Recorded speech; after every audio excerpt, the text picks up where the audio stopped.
দ্বিতীয় তরলে ঢালি, তাহলে দেখি কি কালার চেঞ্জ হচ্ছে। দ্বিতীয়টা ঢালছি, সবাই খেয়াল করবে। দেখতে পাচ্ছ অদ্ভুত সুন্দর একটা নীল বর্ণ তৈরি হচ্ছে। কালারটা অনেকের কাছে খুব পছন্দের কালার, আমার কাছেও খুব পছন্দের কালার। এবার তৃতীয় যে বর্ণ রয়েছে, যে সলিউশন রয়েছে, তার মধ্যে ঢালছি। দেখো, দেখতে পাচ্ছ চকলেট কালারের হয়ে যাচ্ছে। এবার চতুর্থ যেটা রয়েছে তার মধ্যে ঢালছি।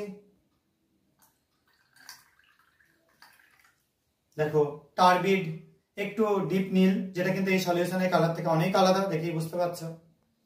এবং লাস্ট ওয়ান, শেষেরটায় ঢালছি।